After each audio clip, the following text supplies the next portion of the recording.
Hello, Fighting Scots. My name is Jake McLean from the class of 2015. I hope that you're as excited as I am, to celebrate homecoming at home. While we can't get together in person this year, the Office of Alumni Engagement has been cooking up some great events for us.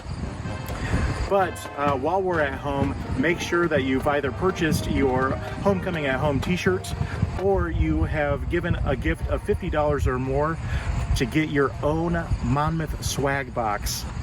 They've got a great set of items in there. I told Jordan to throw them at me, but then I changed my mind last minute. So you have to check it out. It is so great. And who doesn't love getting Monmouth College branded stuff to populate your home office, your work office, whatever.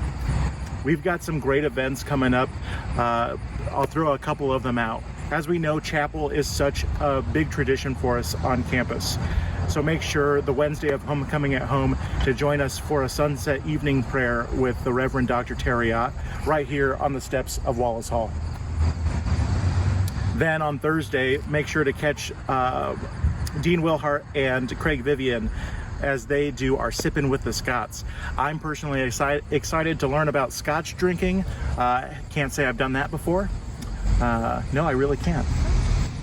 And then on Saturday, you can check out all of the great events that we've got going on. Catch your professor in a Zoom chat, get some coffee, and catch up with some of those folks. At 11, we can talk about the college we want to build here for future generations as we have a conversation about diversity and inclusion at Monmouth. I hope you're excited to join me in celebrating homecoming at home. Can't wait to celebrate with you all.